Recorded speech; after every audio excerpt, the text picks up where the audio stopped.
p.m. In attendance, we have Ms. Bobby Brown, committee member, myself, committee chair, Superintendent Testani, and Mr. Albert Benahan has just stepped away for a moment. And on staff, we got Mr. John Garrity, we've got Mr. Dira Clark, Ms. Marguerite Siegel, Rita Vajay, who's that last? Oh, Sam Marini. Sam Marini, how you doing? And John McLeod. I hit everybody say, okay, first item on the agenda is approval of minutes dated October 27th, 2021. Do I have a motion to approve? Motion to approve. And I'll second that. Do you have any corrections, Ms. Brown? Seeing none. I see none as well. All in favor? Aye. Aye. Opposed? Motion carries. Next item up on the agenda is discussion and possible action on funding advocacy strategies. I believe that'll be you, Mr. Tessani? Sure. So I've already begun to try to advocate on behalf of the Bridgeport Public Schools, regardless of current situation in terms of the federal dollars that have come into the district that everyone seems to think doesn't put us in a position of need. We are obviously still in a position of need. Those dollars, as we've spoken a number of times at this committee, in front of this committee, and at the full board level, will create a huge cliff if we're not properly funded in the next couple of years. But my other concern is, and something that I brought out, and I did give a letter to Senator Chris Murphy while he was here. We also sat in the library at Roosevelt School to discuss this, is that the challenges we are facing as a school district is approaching a crisis situation when it comes to the recruitment and retention of teachers and support staff. We are significantly paying, our compensation package lags well behind our neighboring districts. As a result of the pandemic, districts have felt an exodus of their staff, have more vacancies to fill, and as a result, it's made it more difficult for us to hold on to staff. We are losing people almost every day. Wow. We are losing and unable to fill key positions in special education, which we know not only are we mandated to provide the service legally, but they are our most vulnerable students that need the services in order to be successful academically, social, emotionally, behaviorally. So I've spoken on 3 occasions to the Connecticut State Department of Ed, and I understand they're very aware of our situation. They want to be supportive. They don't have the capacity to be supportive when it comes to trying to find teachers. We're all competing with the same colleges and universities and teacher prep programs for talent. It is becoming a more and more difficult sell to young people to get into the profession as a result of the pandemic. But also when you look at places like Bridgeport, Hartford, New Haven, New Britain, and then the other alliance districts, Derby, Seymour, Ansonia. We are lagging probably upwards of 20 to 22% and less in compensation. And that just compounds year to year. It's hard to say to a kid, go to college, get a bachelor's degree, then go back and get a master's degree, and we're going to pay you $47,000 a year when higher ed costs keep going through the roof. So that point was made very clear. I've also had conversations with Representative Jim Himes's office. I've spoken to some of our delegation. I don't think this really is a state fix right now. I don't see it even as a city or a local fix. I think this really has to come from the federal level because we're talking 1,500 staff members and trying to close a salary and benefits package gap of $10,000 per person. I don't think that would completely resolve our issues, but it would put a stopgap because many of the folks that are leaving don't want to leave. They love working with our kids. They love working in this district. I think we have improved the climate and culture here despite the pandemic dramatically. Well, as you get a little bit older, and then a lot of these folks we see and are in the first 40% of our staff is in the first 6 years. And then it drops off significantly. And then if we do keep them beyond the next 4 or 5 years, they stay. So then we have another 30% at the top step of this. So it's that middle ground when people are getting married, they're buying homes, they're having, families, where they start to look for opportunity somewhere else. The other option, I'm talking to Tammy Papa with Lighthouse. We see it in summer school and summer programs, after school programs. These are the things that people use that time, and they're able to compensate their salaries with working extra programs, working in the summer. We're seeing a tough sell on that because it just drains from working during the school day. I've talked to teachers that do work second jobs, but they work second jobs either at restaurants or places like that because they make a ton of cash with a lot less hours. And my concern is, as we keep trying to push teachers more and more, and we're asking more and more of them during the school day, and then we ask them to work in the summer, and then we ask them to work after school, they are burning out. It becomes a stress, a high stress job. And I start to question as I talk to these folks and as I sit around the table, how much are we getting out of them during the school day at a given point? Like right now, at this point in the year, I know we've asked a lot of them. And if they're going out there and working second jobs, how effective are they when they come to work after working at a restaurant until 10 o'clock at night? That takes away from prep time. It also takes away from time where they can rejuvenate, they can refresh themselves, recharge their battery, and come back into the classroom. And that's my fear right now. And we're trying to work every angle as possible. This conversation really is a national conversation. I've tried to team up with some other superintendents around this. They're willing to be another added voice to this topic. Also had some conversation and we've had some meetings myself and Dr. Steve Perry over at Capital Prep. He has a target audience on this and he has a vested interest because he's facing the same issues there. We're all here for the Bridgeport students and families, but no one's hearing us right now. They're listening. But if we don't find a solution financially to this, next year, I think this is going to even grow even larger. I know Lighthouse is struggling with staffing and possible contemplating closing sites, which is going to be a burden onto parents. But at the same time, I think that may send a message to folks because as we continue to try to make do with what we have, we keep getting ignored. And I think that's why we're probably talking about this tonight again. And I appreciate you bringing, this to the table, Mr. Skolovic, because we're going to keep getting ignored until finally a ball drops and we say enough is enough. We keep cutting, we keep putting Band-Aids, we keep making do. And unfortunately, our kids are losing out every year. And people say, see, they figured it out, so it must not have been that critical. And I think at some point we have to send a message, and it has to be loud and clear that we can't do this anymore. This isn't working for our kids. It's really not. To have over 70 vacancies right now is absolutely ridiculous.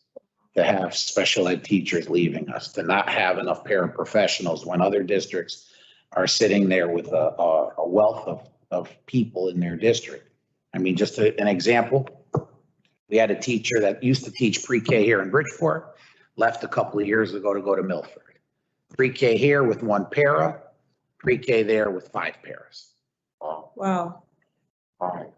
So when they say there's a shortage, there's really not a shortage. There's just not an even distribution of the resources that are there. Okay, ready? Yeah, I would disagree with maybe just one thing you said. Okay. I think you let the local authorities off way too easy in this situation because we are similar to Hartford, New Haven, and Waterbury. Waterbury being the best comparison between the two districts because we've got similar demographics. And they all give a significantly more in local funding from their tax dollars. And excluding all else, we got like between at least 1,000 to 2,000 more in additional local funding. Bridgeport receives a significant amount of funding from the state, more so than 99% of the other districts. So this deficit is locally improved. I'm of the mind that we need a three-pronged approach, federal, state, and local, but more emphasis needs to be put on the local because the local is what we as constituents, we as end users, we actually got the most power and emphasis to control.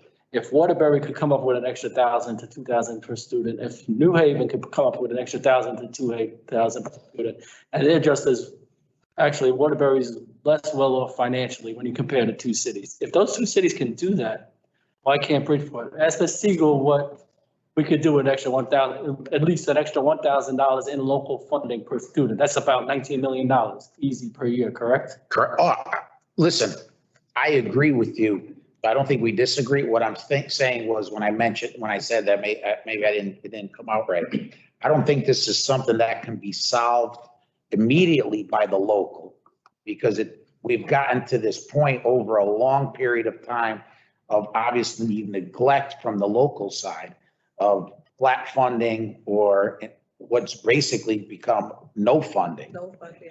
So to get out of the crisis situation, it's going to take a massive effort. I don't think we'll ever see an increase to the MBR of 19 million in 1 year.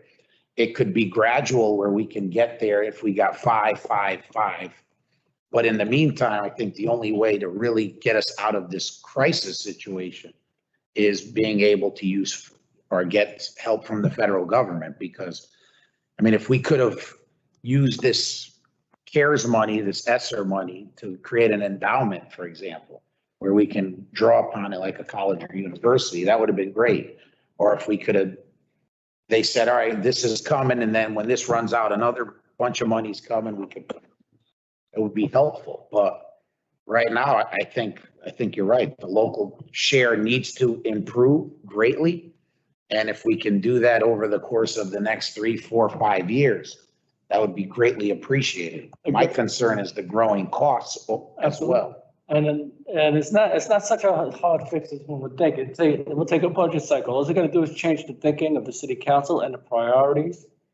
If we increase the school budget at the same rate the police budget was increased over the same period of time for the last years, we would catch up pretty quickly. That's why I said 3, 4, 5 years, we can get there. But for now, right now, I don't want to have any vacancies. I don't want any more teachers to leave. And I think we definitely need a three-pronged approach because every year we go through the budget cycle. We go through it every single year. And it's like people don't understand. Sometimes I sit and listen, no disrespect to the city council, the incoming city council. It seems like they don't ever understand the school budget. They seem to think the money disappears in a hole. Trying to basically explain a deficit when we need $12 million just to stay even, to pay salaries and staff, to get them to understand where that money goes. They ask where the new program is. There's not going to be new programs. There's lack of understanding by our elected officials of our budget and the needs that we have for our children is really disheartening year after year after year. To hear the same arguments, we don't know where the money goes. The money goes to salaries, the same place the city budget goes, the same place the police budget goes. When you raise officer salary, you realize on the city level that you need to raise a commensurate amount of funding to pay for those salaries. And we have those same issues. So when we get the $10 million, it'll go to salaries, benefits, and everything. And it doesn't hit the classroom until it exceeds that amount. And we need a three-pronged approach, federal, local, and state. Because I really don't care where the money comes from, but I think the biggest, easiest path for us to go for would be on a local level because we got the local advocacy. I mean, there's been a lot of waste and mismanagement in our city that needs to be brought under control. Hopefully it starts getting done. I know these conversations are hard. The city council is going to give pushback on them, but we need to get back out into the districts and have budget education. Maybe we could present it in a little more diplomatic manner, but the public needs to know where that money comes from and where it goes and that they do have a say. I listen, and we are still in a position, even if we get, like you said, even for what our ask is, we're still at a deficit because we're the only school district in the state that probably does not have a department of instruction. We don't have a head of the math department solely that their job is to make sure the math curriculum is being implemented, it's being supported. We don't have a director of science solely. We don't have a director of social studies, of English language arts. You know, we're operating with people doing 2 and 3 jobs, and you can't do these things in a silo. I mean, right now we're trying to piece together the biggest department that every school district costs that strain on their budget is special education. We have a small special ed department for a city this size with the number of students, on top of the charters that also put a strain on our budgets that other towns don't have to deal with. So listen, I'm with you. I don't care where it comes from, but we need to not only get whole, we need to go exceed Yeah. in order to bring back positions that are critical to the overall success of kids.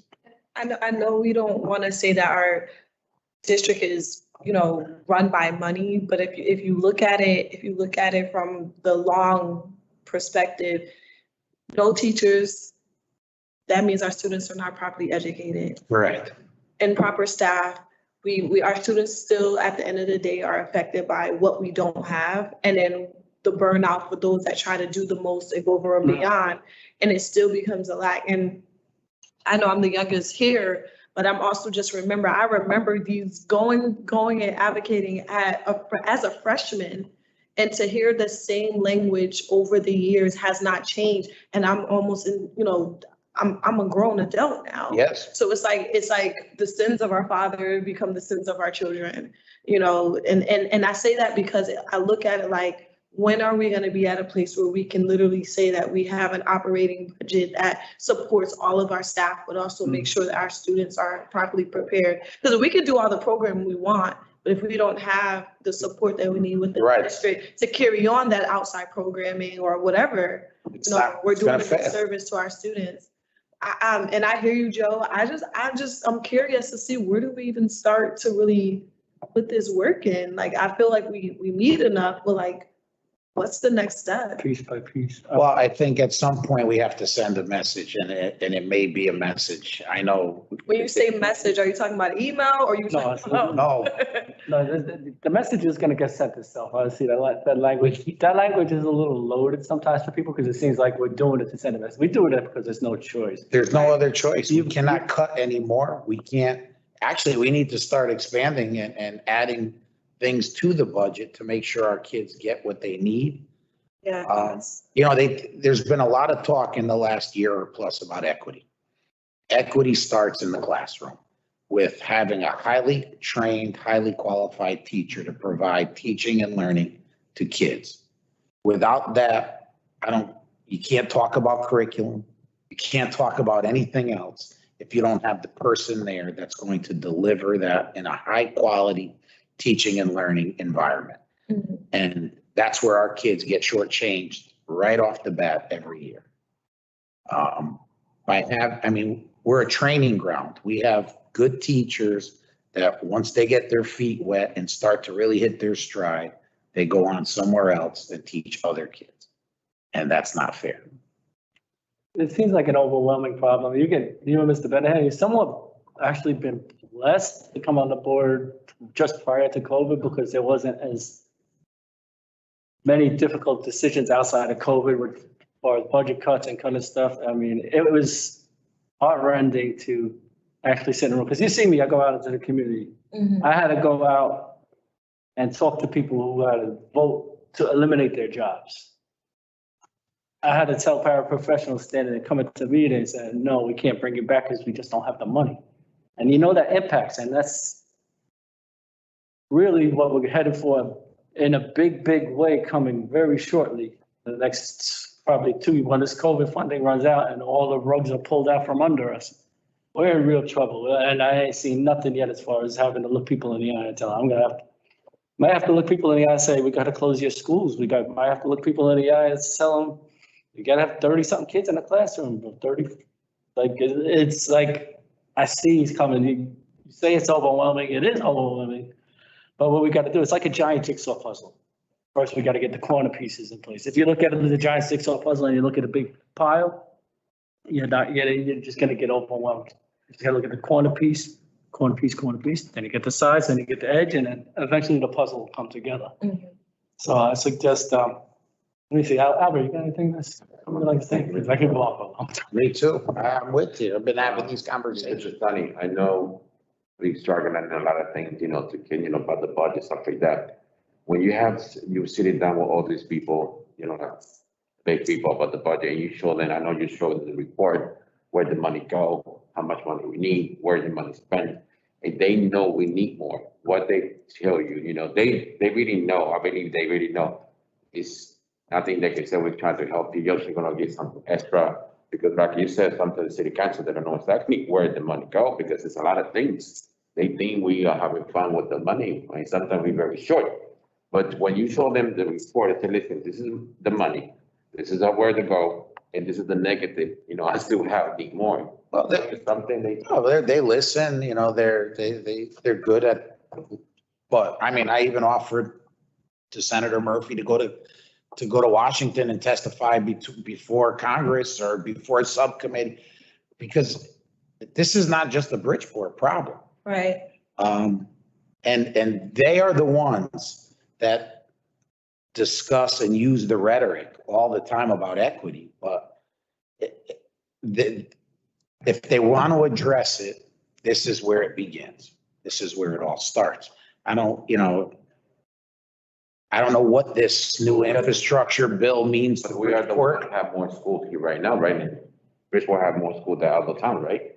Well, just in Connecticut, but this is a problem even in, like I said, the Alliance districts.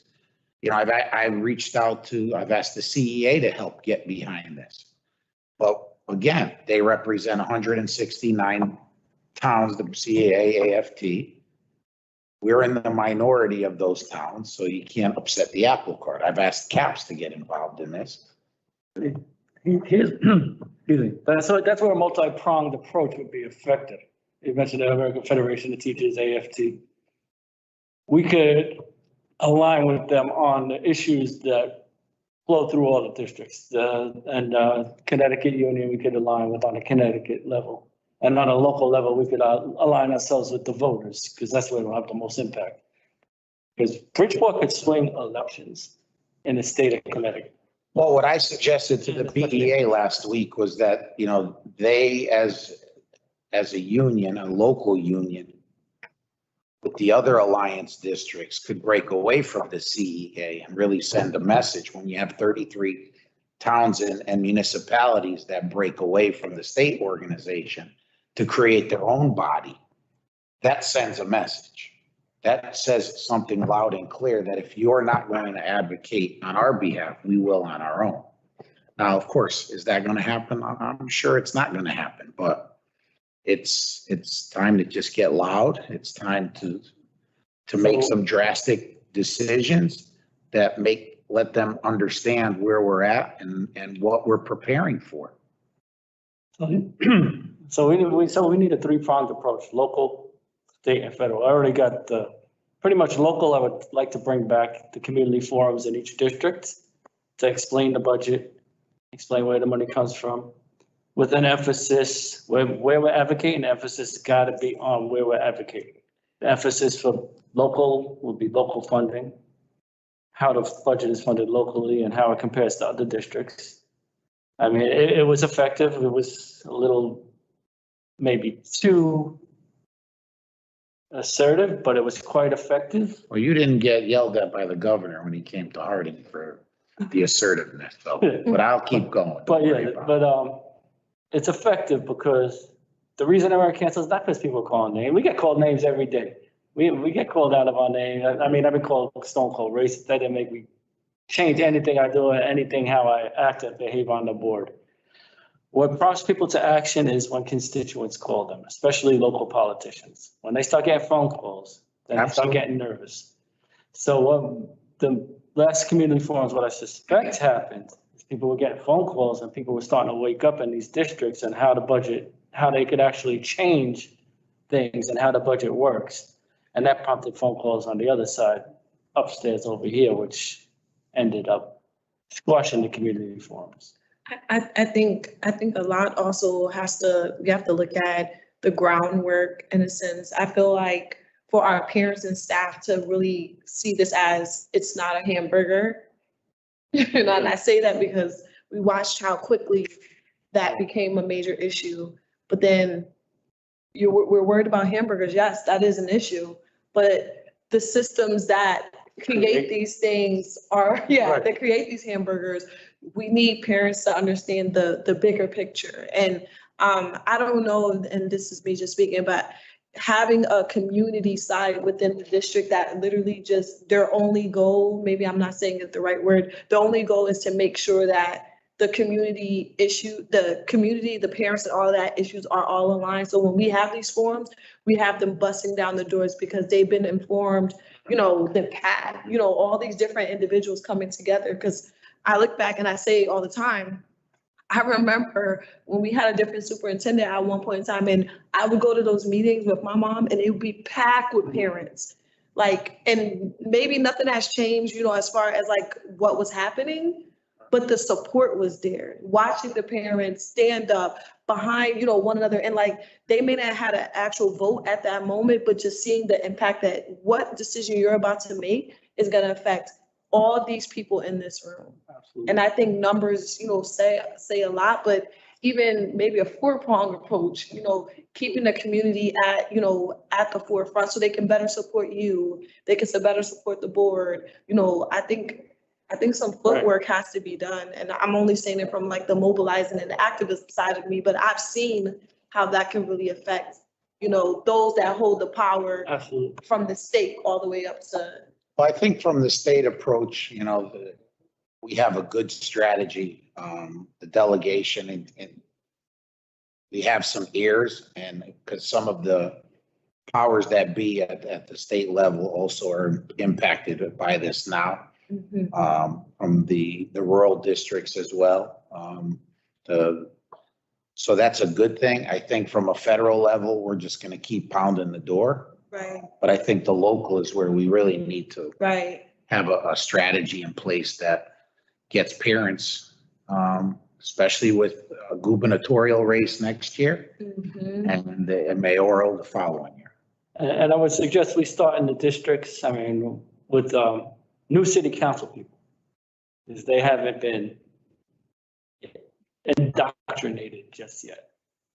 And we could start in districts where we know we could get a high turnout. I got one particular district in mind. I know the person could get out a lot of people in their district, and it'd be a good place. It would be a good place. It would be a good place to start. And the person got a good voting record on education. Hey, we got to use all the tools in our toolbox. I think it's, we can do this. I think it's just really keep it simple with some very basic facts and leave it at that. I don't think we need long PowerPoints. I just think we need some quick facts, maybe 1 or 2 slides and something they can leave with, a hard copy that they can digest. And also to providing them, I know it's, it's been for you to share what is going on, and we've done it with the smaller groups, but I think with the different generations of parents that we're involved with and leaders, there's a lack of understanding of why this is immediate, why this is a problem now, and maybe opening it up where they can really just say what it is that they want to say when it comes to our budget, when it comes to our district, so they feel like they're part of the conversation. And I look at it this way because a lot of them don't understand. When I send out information or I'm telling them, what does that mean? What are those words? And yeah, we expect them to know, but some people just really don't know. So until they see or hear a budget, money being really gone, then it's let's go knock on the doors. But it's like, these are the small words in between that mean budget, that mean cut. Yeah, well, that's what I mean. I think it needs to be very simple.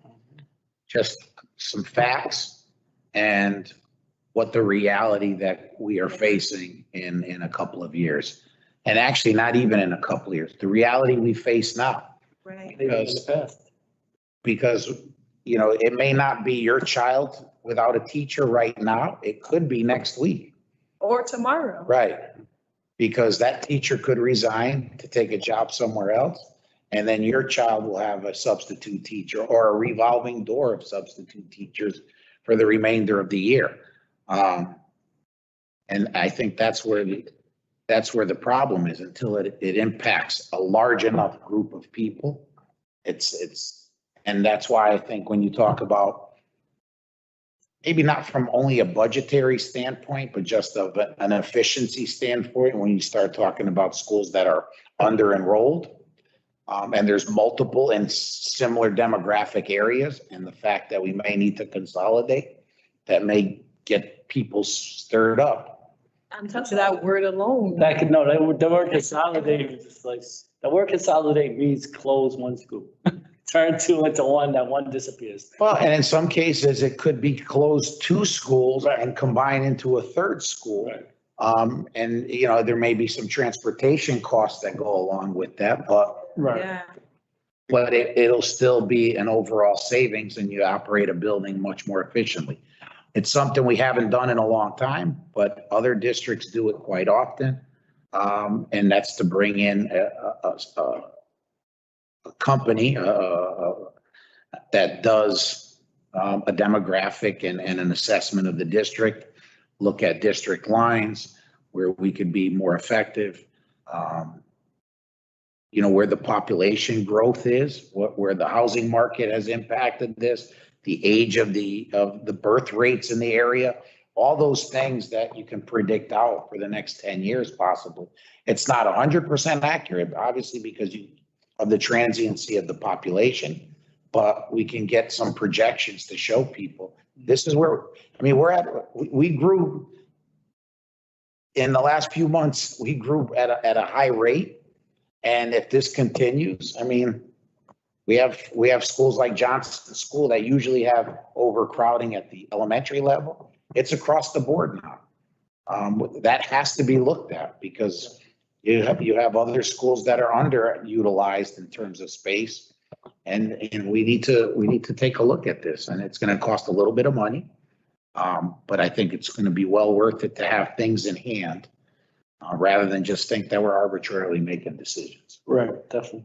And that was back to the revenue side. I would like to definitely come out of this meeting with a motion to bring back the community forums and at the very least to have on a local level have presented the difference between the money New Haven gives from local taxes and Waterbury gives from local taxes compared to Bridgeport, and have that highlighted in the community so the community knows that there are other towns that are just as, I guess, low income who are doing more for their students in the city of Bridgeport. And that'll show that it can indeed be done and money can indeed come there.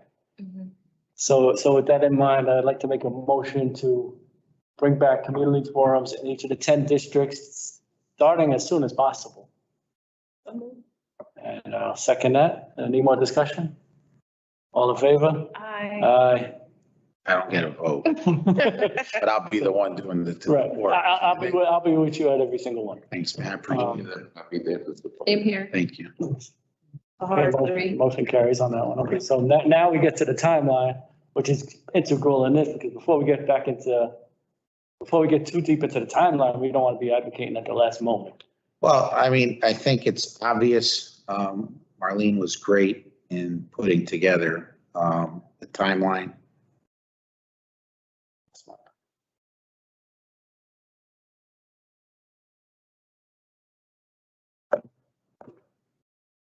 Are you ready for me?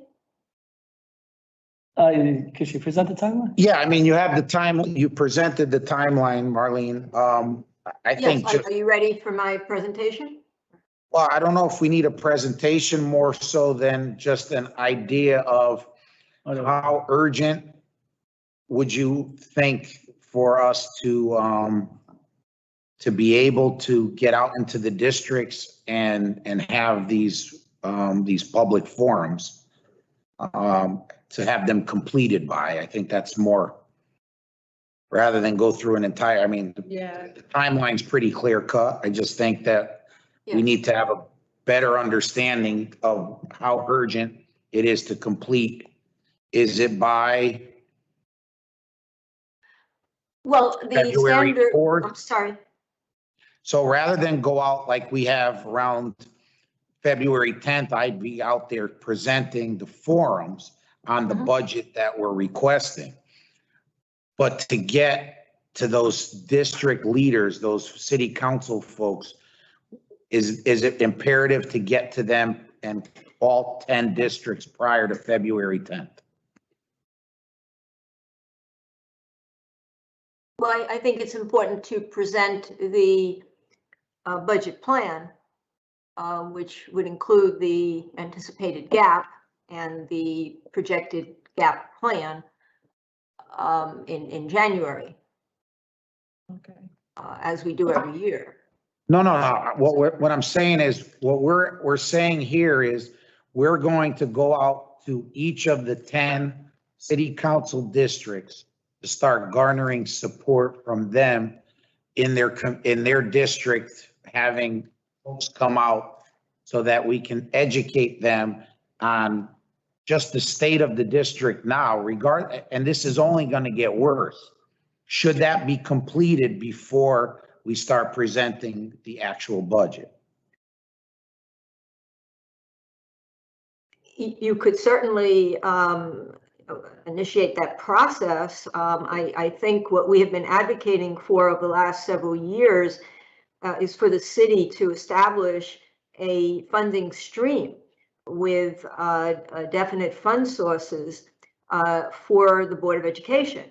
And that has not been accomplished. And therefore, each year, we continually present the need and the explanation for the need.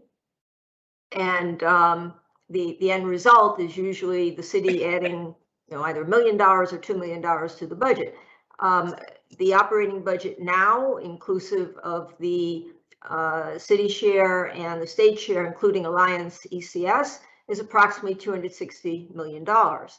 A district cannot survive on annual increases of between 1% and 1.25%. So I believe the average increase over the last 6 to 7 years has been about 1.17%. So we need at least 4 to 5% per year. And I think it's incumbent upon a municipality, specifically in our case, Bridgeport, to devise a funding stream that is composed of various types of fund sources that can generate the revenue for the local share. Now, another important factor is the state alliance grant. I think everyone will recall that we expected an increase of 2.3 million. The actual increase was 1.5 million. The district has lost 2,000 students over a 5-year period. And the October 1st overall enrollment was lower than the October 1st, 2020 enrollment. At the same time, the special ed population has grown and the L population has significantly expanded by over 400 students compared to last year. And so at a time when the overall register, as of October 1, has declined, there's growth in the special needs areas. And even though population declines, it doesn't mean that we can close classes, because we still have to maintain class structure in order to comply with class size. And so in most cases, the class structure remains intact.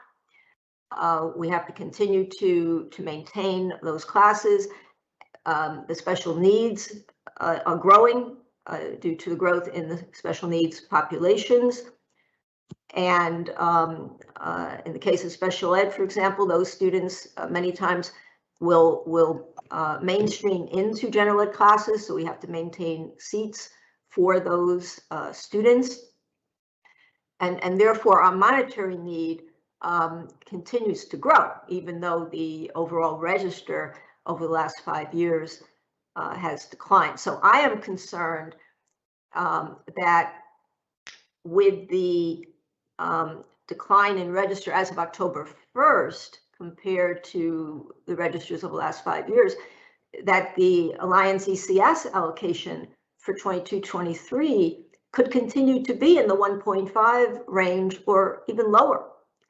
And that is just not adequate in order to maintain our services in light of escalated costs and the continued need to meet the needs of our students, including those by the end of February. special needs.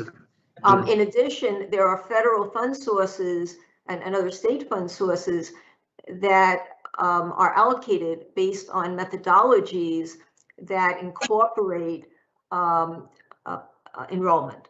And so there is the possibility that over the next few years, the Title I allocation, which has been growing, will ultimately catch up with the decline in enrollment and be reduced. So I hope that does not happen, but based on current methodologies, it's possible. So I'm very concerned about the possibility of a further loss in revenue. So we have to be advocating at the local level and at the state level for our fair share, not only based on actual enrollment, but based on the understanding of how schools operate and the specific needs of our students. Yeah, I don't think that's going to be an issue I think I have a pretty good idea where we need to attack it from. I think if we could get to all the districts by the end of February. Right, and I was thinking, I'm looking through the calendar as well, and February 17th is the budgets. The mayor presents the budget to the city council. I think maybe a couple of days before that, we need to have the last one wrapped up. I'm also thinking we shouldn't start too early because it won't be fresh in people's minds by then. So I don't know if it's possible. I mean, we could do like a 10-week, one a week, or we could maybe do 6 or 7 weeks with some weeks with 2. I mean, I don't know if that would be more. no, impactful. I have no problem. I mean, we bang it out. I mean, Right. No, I'm just trying to think. we could what would do be more impactful. 5 or 6 weeks, we can nail them all out. Right. Yeah, I think that'd be more impactful because if we do, say we do a budget forum today, it's not. No, but yeah, it's not gonna read resonate. people's minds by then. So maybe 6 weeks ahead, just and then two a week, and then I guess we could discuss Didn't more we do something exactly. like that before? Didn't we do like 2? Was it 2 before? Yeah, we did. Well, we just did 2 district-wide and 2 different Yeah. schools, but bring it. But hit all of them. And on these, I foresee inviting the district city councilors. Yeah. And like I said, we should start with the newer ones because we know the new people are going to be gung ho and they're going to want to reach their constituents and they're going to want to listen and they're going to want to hear. Right. And they could lead by example to the. And because people. we're having them within their district, Right. that can be our anchoring and letting them know, like, we're having this in your district. It's only right for you to show up and either ask questions, be of support or something. Right. Because then that also means so you're from that district, so how are you advocating for the schools within your district? Okay. So. Yeah, I think we have a little bit of time that we Work on it. can collaborate to kind of just come up with I'm excited. kind of a script for it. Yeah. In terms of who speaks, what they want to touch upon. So when we go in there, it's boom, boom. And we don't, sit there for 3 hours just boring people. Right. But really what facts we want to give. I think we start with just simple things. I mean, today I got an alarming conversation with one of our neighboring districts. They had to go out to RFP because the board was demanding they put the bus contract out for RFP again, rather than just try to negotiate an extension. And got two bids, one from the current and one from another. One was a 14.5% rate increase, and the other one was 23. So going out to RFP killed them. So, and so now the current bus contractor is going to keep it and get 14.5% when they were willing to do 2% a year for a 3-year extension. So look what happened. So, yeah. I do think we need to start looking at, and really capitalizing, especially on all the increased in costs and the vacancies, the number of positions that we don't have that do a direct comparison. I mean, we're doing pretty decent when we compare to Waterbury in terms of vacancies. They have a lot more than we do right now. But they also have more staffing because of their bigger budget, so they're able to absorb it much better. And their district level staffing is much. Right. That's a period of time. Right, that's why they're able to absorb the hits much more than we can right now. I have a question, and this is just the marketing side of things. What if we were creative enough to push out stuff from the district? Like, it could be like not just posts, but like really creative graphics in the sense that highlights all the different major areas, because visually is also can be our best bet. And we don't have to wait for a newspaper. It can be stuff that's coming directly from the superintendent's desk, coming directly from the Board of Ed. And within those graphics, we highlight where we are and where we could be and what's holding us up. You know, so just be creative, because we can use all of our social media and we know that our parents are there. And this may also help with your conversations when you deal with the parents. You know, you have visuals in a sense to really push it out. But like, once we start the once we start campaign, well, once we start it, be in a sense of like every week, there's a highlighting graphic that highlights what we're up against visually. Okay. And hit all of our social media platforms. And you know, because I've seen it work with other projects, but I would never thought about it from the district perspective. So we could kind of have some informal meetings as long as we don't have a quorum, right? Yeah. And we could kind of strategize and put together some things. Mhm. Yeah, definitely. Good. Okay. It'll work group. It could be, so even if there's 2 members of this committee, it's not a, Well, it would be a quorum of this committee. Though. Yeah. we're not calling a meeting of the committee. No, but we could do it at a meeting. No, it would be a meeting if two of us, it's definitely a meeting, but, like if. Even if it's virtual?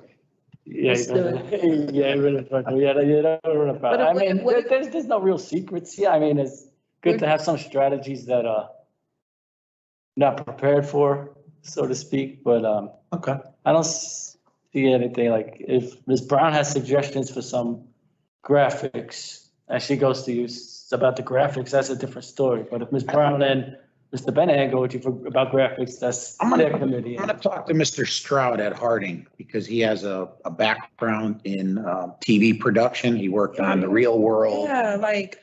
You know how they do those kind of like cartoons where there's like drawings and there's Perfect narratives. example, and there's a I don't know if it's okay to say their name, but Janelle, when they did their unrigged Bridgeport campaign, they created it was literally a cool graphics about like all the different areas that are affected by whatever they were talking about. But we could really do that and put it in a short video, 5 minutes. Not even, I don't think there was like a minute or something. Just have. Yeah, so we have on staff, it won't cost To us use anything. it. He has all the professional equipment there. Yeah, Just we gotta be creative. produced, major TV shows, this guy, so. So why don't we put together some ideas for the next meeting and then we could just, And that also gonna go under brand Branding. initiative the because branding. that's Okay, I'm sorry, Mr. Benahan. Yeah, thanks, Mr. Chair. Mr. Tony, when you do forums stuff like that, do you have specific things parents like to hear the talk? Because sometimes we don't want parents, when they go to your forum, speak with the public, they don't get worried. Sometimes, do you send a survey, like you said, you're asking, what would you want to hear? What would you want me to answer for you? You got my point, but sometimes you talk about things that parents say, I don't want to hear, I want to hear this. So you got my point, like you send the parents, well, Well, they may not want to hear it, but, But the budget, they. Well, then- well, no, but I know what you're saying, Yeah. I know the budget's poor, but the parents like to hear something about safety, a lot of things, communication, some concern from them. Sure. The budget, I'm sorry, I'll take that back. That's not, the budget impacts everything, Albert. It impacts safety, it impacts that, this and that. Without taking care of the budget, they're not gonna be able to hear about any of this because we won't have security, we won't have people. we won't No, I have- we got- understand. But I understand what you're saying. like to talk to them straight to the point.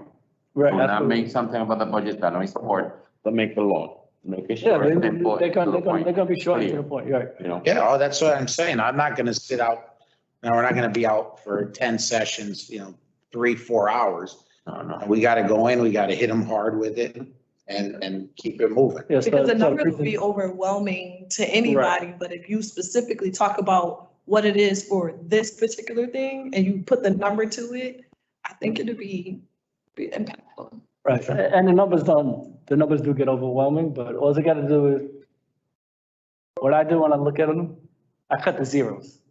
Cut the zeros and compare it to a household budget. They can hear That's the best numbers, thing. they can hear the numbers, but they want to see the fact, they want to see the action, what you can do about it.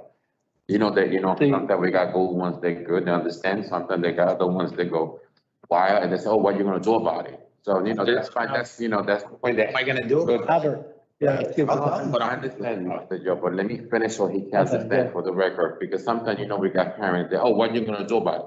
So I just want to be sure, as a board member, we're gonna there for support you and help you, of course. I don't want parents to go wild because they think like you're sitting down doing nothing when it's not true. Some people, they see that, and I hate when they say, so you don't know what's going on behind the scene, so you'll be attacking. So I know you will have the answer, so you prepare when they say, what you're gonna do about it, you tell, listen, this is what I'm gonna do. well, here's why, no, but my response is, what are we gonna do about it? I can't do anything about getting more money by myself. Of course. This is why I think, Mr. Sokolovic's mentioning going out and having these forums to inform people that they need to start making some noise. Because if it's just 10 of us making noise, we're gonna continue to get ignored. Yeah, of course, yeah. And what's gonna end up happening, I can tell parents, we cannot cut any more teachers, we cannot cut any more administrators, we cannot cut any more. We're gonna start cutting things that they don't wanna see cut. School security will be impacted, clerical staff will be impacted. These are things, we can't cut classroom teachers. We can't cut counselors when kids are struggling with mental health. We need to have people run the schools. There's nothing left.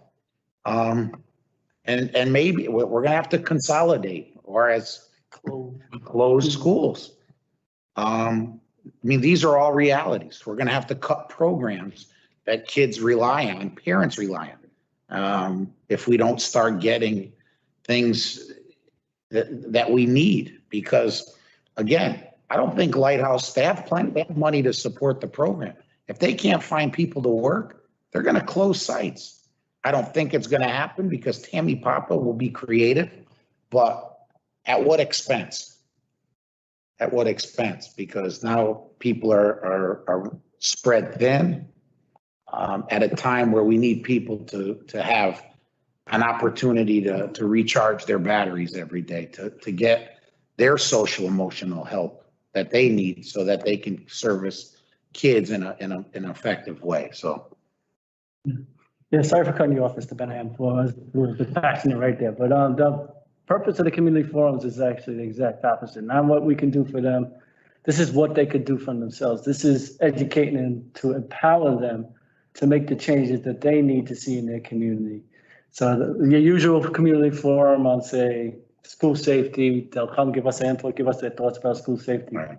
We really don't necessarily need their input on financing. We need their power, we need their voice, we need to show them how to best use their voice to help us help their children, help our schools. So the purpose, so this is gonna be more driven by us than them, but the thing we gotta do is make sure that they're interested in coming, like you said. But. I agree with you, Mr. Joe. It's true. Thank you, Mr. Testani. You're welcome. Good meeting. Thank you. Okay, and is there anything else? Anybody else want to present anything? Okay, no, thank you. All right. Thank you, everybody. Ms. Siegel and staff. I'll take a motion to adjourn. So moved. And I'll second and all in favor. Aye. Motion carries. Thank you, everybody. Night, everyone. Let's Night. mobilize. Thank you. Good night.